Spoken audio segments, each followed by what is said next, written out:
Hello everyone, this is Shweta Sharma and you're most welcome in Extreme Biology classes.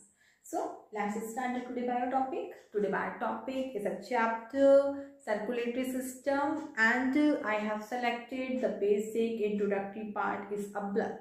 So today we will discuss about a blood. आज हम लोग blood के बारे में पढ़ने वाले हैं. सर्कुलेटरी सिस्टम का एक बेसिक पॉइंट है. So firstly we will discuss about some important terminology and after then the composition of the blood. So let's start. See, number one is a angiology. यहाँ एक पूरा टर्मिनोलॉजी है angiology. Angiology का means क्या होता है? The study of the blood circulation. Actual में हमारी बॉडी में जो ब्लड का सर्कुलेशन हो रहा है उसके स्टडी को क्या बोला जाता है? Angiology. Next is a hematology. Hematology to related of the blood, that means the study of the blood is called the hematology. Next point is the blood is a fluid connective tissue. जैसे कि हमें पता है कि हम लोग किस category में आते हैं, मल्टीसेलुलर या हायर एनिमल्स की कैटेगरी में आते हैं. हमारी बॉडी शो करती है डिवीजन ऑफ फ्लेवर के लिए. डिवीजन ऑफ फ्लेवर का मीन्स क्या हो जाएगा कि हमारी बॉडी किससे बनी हुई है? नंबर ऑफ ऑर्गन सिस्टम से बनी हुई है. नंबर ऑफ ऑर्गन्स इंक्लूडेड है. नंबर ऑफ टिश्यूज ने मिलकर हमारी बॉडी को क्या किया है? फॉर्म किया है. तब उस कंडीशन में अगर हम लोग बात करें तो हमारी बॉडी में एक कनेक्टिव यानी स्पेशल टाइप का कनेक्टिव टिश्यू प्रेजेंट होता है जिसको हम लोग बोलते हैं फ्लूइड कनेक्टिव टिश्यू. और फ्लूइड कनेक्टिव टिश्यू का ही पार्ट होता है ब्लड एंड लिम्फ, जो कि हमारी बॉडी में ट्रांसपोर्टेशन का इंपॉर्टेंट रोल प्ले करता है. अब ट्रांसपोर्टेशन किसका होता है? जैसे बात करें हम लोग गैसेस का होता है, ऑक्सीजन का है, कार्बन डाइऑक्साइड का ट्रांसपोर्टेशन है. जितने भी इसेंशियल सब्सटेंस हमारी बॉडी में रिक्वायरमेंट होते हैं उसका भी ट्रांसपोर्टेशन कौन कर रहा है? ब्लड कर रहा है. नेक्स्ट कंडीशन, जितने भी मेटाबॉलिक वेस्ट हमारी बॉडी में फॉर्म हुए हैं उनको भी क्या कर रहा है? रिमूव करने में ब्लड इंपॉर्टेंट रोल प्ले कर रहा है. तो हमारा जो सर्कुलेटरी सिस्टम होता है वो कंसिस्टेड रहता है by two system. Number one is a blood vascular system and number two is a lymphatic system.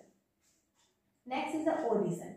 जब हम लोग बात करते हैं ब्लड की ओरिजिन की, तो जो ब्लड का ओरिजिन होता है वो मेसोडर्मल होता है. एक्चुअल हम लोग कौन सी कैटेगरी में आते हैं? ट्रिप्लोब्लास्ट की कैटेगरी में आते हैं. तो हमारी बॉडी में 3 इंपॉर्टेंट जर्म लेयर होती है, एक्टोडर्म, एंडोडर्म एंड मेसोडर्म. तो जब हम लोग बात करते हैं यहाँ पर मेसोडर्मल ओरिजिन की, तो जो ब्लड है उसका ओरिजिन कहाँ से माना जाता है? मेसोडर्म से माना जाता है. इसलिए किसको शो करता है? मेसोडर्मल ओरिजिन को शो करता है. Now let's see the some important characteristic of the blood. Blood के इंपॉर्टेंट कैरेक्टरिस्टिक क्या है? Number one, its colour. जब हम लोग बात करते हैं ब्लड के कलर के बारे में तो हमें क्या पता है कि हमारा ब्लड या फिर जितने भी बॉडीप्लेट्स हैं उनका कलर कैसा शो कर रहा है? ब्लड का रेड कलर शो कर रहा है due to the presence of the pigment और रेस्पिरेटरी पिगमेंट. ओके, जो हमारा रेस्पिरेटरी पिगमेंट है जिसको हम लोग हीमोग्लोबिन बोलते हैं, उसी की वजह से हमारी जो ब्लड होता है वो रेड कलर को शो करता है. Next condition is a taste. कि इसका टेस्ट कैसा होता है? एक्चुअल में जो ब्लड होता है उसका टेस्ट कैसा होता है? सॉल्टी टेस्ट होता है. Next is the amount. जब हम लोग बात करते हैं इसके अमाउंट की तो अकॉर्डिंग टू द मेल और फीमेल क्या होता है? ये वैरी करता है. तो इन द केस यहाँ हम लोगों ने किसके बारे में बात करी है? हेल्दी यंग मैन के बारे में बात की है. यहाँ हम लोग नहीं इंडिकेशन कर रहे हैं मेल या फीमेल के लिए. अगर इनकेस बात करते हैं फीमेल की तो 4 to 5 litre, in the case of the male 5 to 6 litre. तो यहाँ मैंने आपको एक अप्रॉक्स वैल्यू बता रखी है एक हेल्दी यंग मैन की कि एटलीस्ट 5 to 6 लीटर उसकी बॉडी में अमाउंट ब्लड का प्रेजेंट होगा. Next is a pH. PH क्या होता है? ब्लड का जो पीएच होता है, एक्चुअल जो ब्लड होता है वो अल्कलाइन नेचर होता है. अप्रॉक्स मान के चलते हैं 7.4. तो यहाँ पर एक पर्टिकुलर रेंज गिवन है just like 7.3 to 7.6. Next is a clotting time. Clotting time क्या हुआ? हमारी बॉडी में कोई इंजरी हो गई तो बॉडी में इंजरी होने के बाद ऐसा नहीं है कि ब्लड हमेशा क्या करता रहेगा? फ्लो करता रहेगा. कुछ टाइम पीरियड के बाद जैसे ही वो यानी कॉन्टेक्ट में आ रहा है तब वहाँ पे क्या शो करेगा? वो क्लॉटिंग को शो करेगा. तो जब क्लॉटिंग की जो मैकेनिज्म है उसको शो कर रहा है तो उसका जो टाइम पीरियड हो जाएगा वो अप्रॉक्स कितना होगा? 3 to 4 minute. So now let's see the next topic is the composition of a blood, जो हमारा आज का मेन टॉपिक है. एक्चुअल में कंपोजिशन में हम लोग पढ़ेंगे कि ब्लड कौन कौन से एलिमेंट से मिलकर बना हुआ है. तो यहाँ जब कंपोजिशन के बारे में बात करते हैं जो ब्लड होता है वो डिफरेंशिएट रहता है 2 कैटेगरीज में. Number one is a blood cells and number 2 is a plasma. तो इन केस अगर हम लोग बात करें ब्लड का 100% पार्ट देखें तो 100% पार्ट में जो ब्लड सेल्स होती है वो 40% होती है और प्लाज्मा कितना होता है इसका 55%। So firstly we will discuss about the blood cell. अब हम लोग बात करेंगे यहाँ पर ब्लड सेल के बारे में। ब्लड सेल एक्चुअल में डिफरेंशिएट रहेंगी into following 3 categories.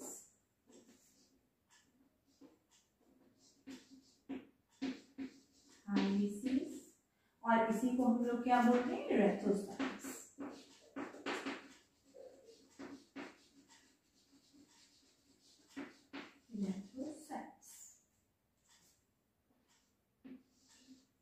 Number 2 WBCs और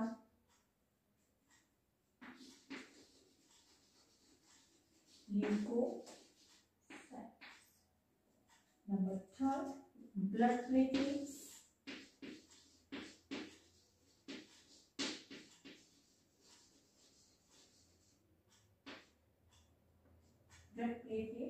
इसको हम लोग बोलेंगे थ्रोम्बोसाइट। और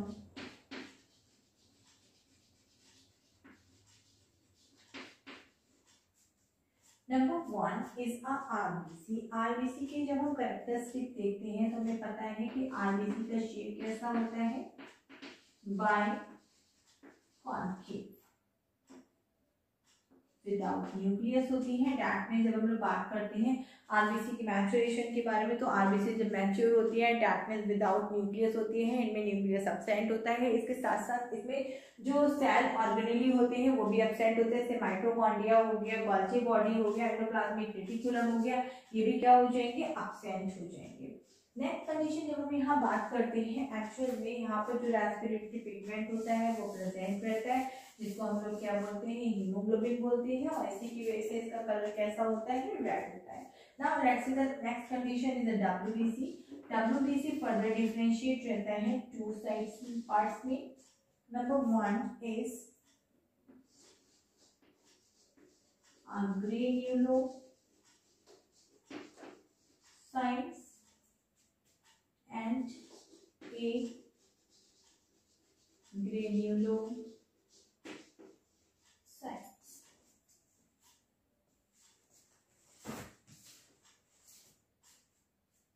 यहाँ पर हम देख सकते हैं हमने टर्मिनोलॉजी यूज की है, agranulocyte and granulocyte. 2 condition आते हैं।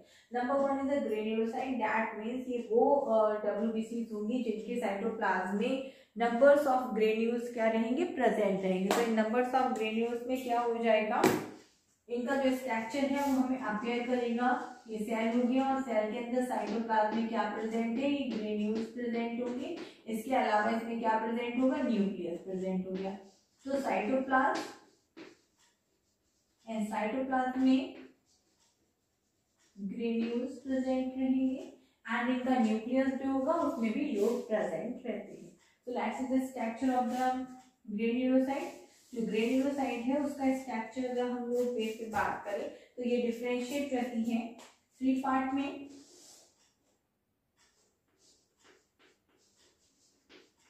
eosinophils,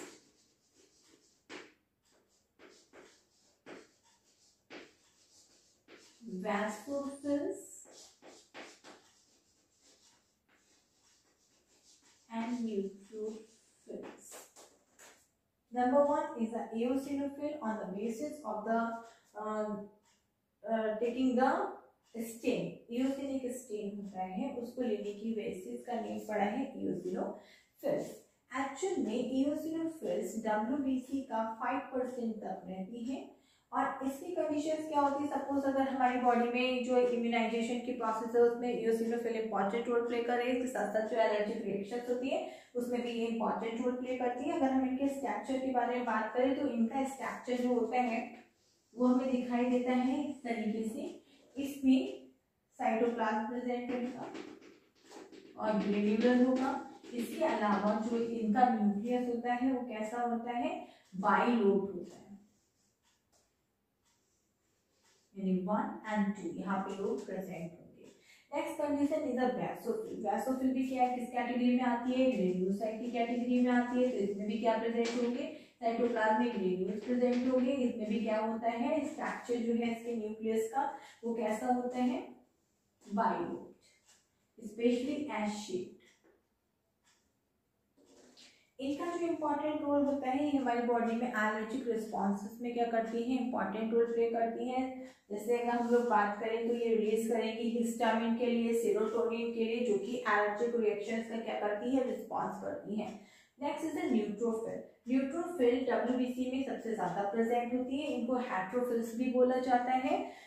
ये जो होती है स्पेशली रोल प्ले करती है ना फैगोसाइटिक प्रोसेसेस में, दैट में से इंगल्फ करती है किसी भी फॉरेन सब्सटेंसेस को, फॉरेन पार्टिकल्स को, और उनको हमारी बॉडी से क्या करती है, रिमूव करती है।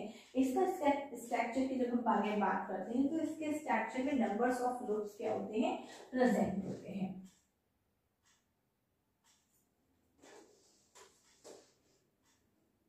इसमें भी क्या रहेगा, साइटोप्लाज्म में ग्रेन्यूल्स रहेगा।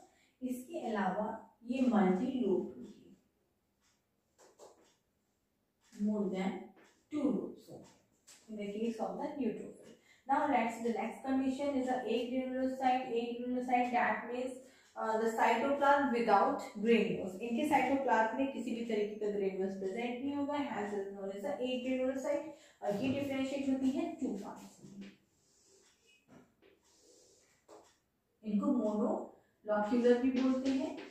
Number 1 is a monocyte, number 2 is a lymphocyte।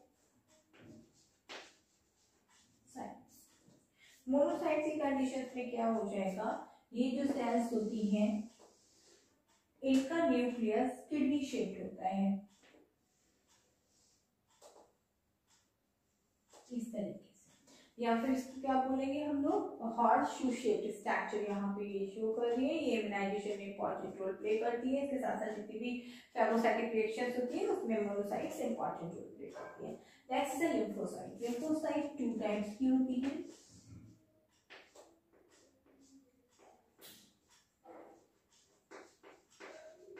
T lymphocytes and B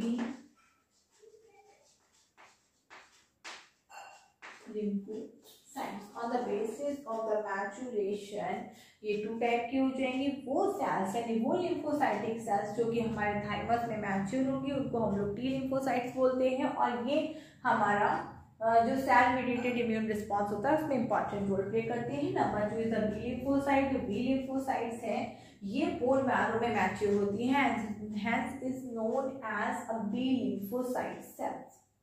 और ये दोनों ही इंपॉर्टेंट रोल प्ले करती है हमारे इम्यूनाइजेशन में। B lymphocytic cells antibody immunated response में क्या करती हैं, इंपॉर्टेंट रोल प्ले करती हैं। Now let's see the blood platelets. जो ब्लड प्लेटलेट्स होती हैं ये एक्चुअल में ब्लड के जो बोले चाहिए फाइबर लाइक स्ट्रक्चर होती हैं, छोटे छोटे पीसेस होते हैं, उनको हम लोग बोलते हैं ब्लड प्लेटलेट्स। इनका जो अपीयरेंस होता है वो इस तरीके से हमें दिखाई देता है और ये इंपॉर्टेंट रोल प्ले करती है किसमें, ब्लड क्लॉटिंग में।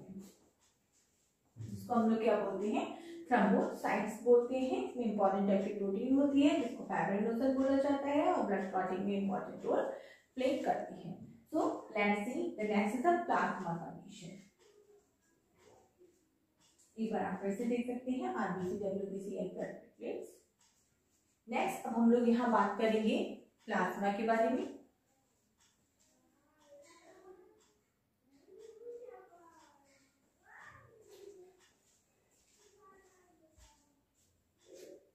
जैसा कि हमें पता है कि जो प्लाज्मा है वो क्या कर रहा है,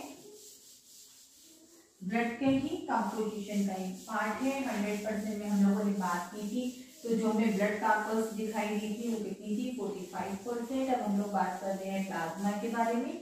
तो प्लाज्मा यहाँ पर कितना बना रहे हैं, 55%।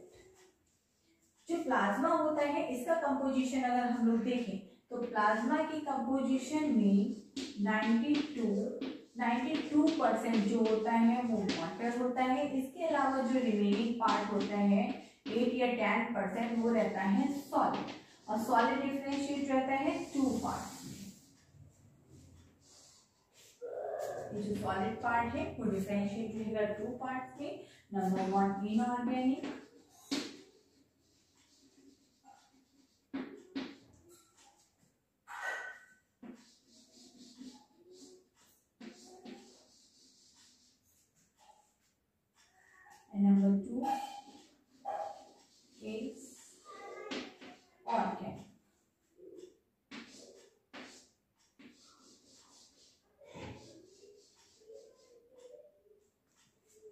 इन the case of the inorganic included करता है सॉल्ट्स के लिए, जिसमें हमारा इंक्लूड हो जाएगा sodium ion, potassium, magnesium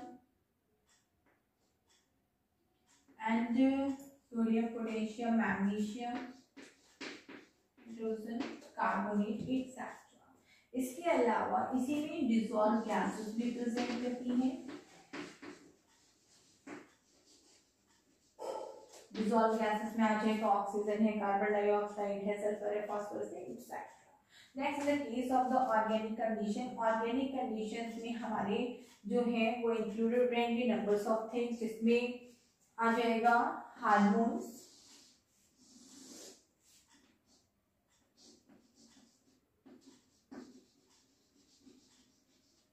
hormones that means ये वो केमिकल सब्सटेंसेस होते हैं जो कि एंडोक्राइन ग्लैंड के थ्रू सीक्रेट किए जाते हैं और किसमें डिसॉल्व रहते हैं, प्लाज्मा में डिसॉल्व रहते हैं।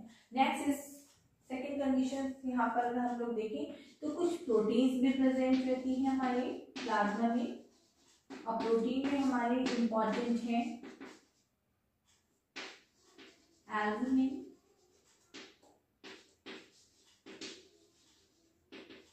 Fibrinogen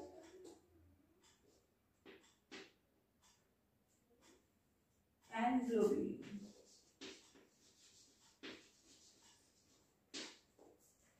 fibrinogen important role play करती है ब्लड क्लॉटिंग में, एल्बुमिन स्पेसिफिक टाइप की ग्लोबुलर प्रोटीन्स होती है जो कि हमारे डिफेंस मैकेनिज्म में इंपॉर्टेंट रोल प्ले करती है।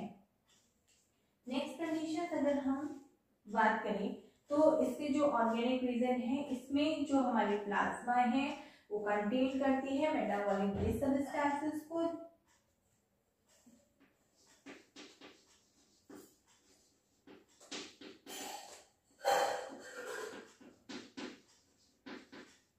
मेटाबॉलिक बेस्ड में यूरिया, यूरिक एसिड,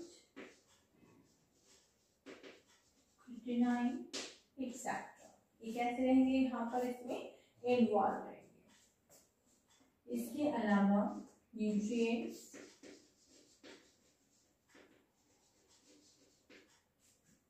न्यूट्रिएंट्स में इंपॉर्टेंट हो जाएगा ग्लूकोज,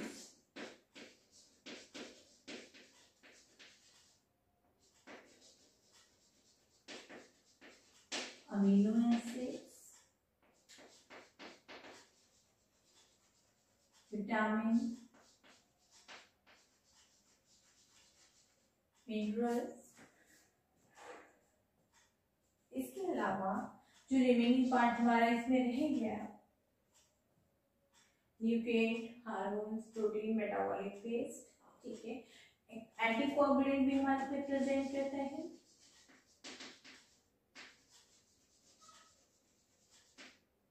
जिसको हम लोग बोलते हैं हिपैट। Okay, so it's sufficient for today. Thank you, have a nice day.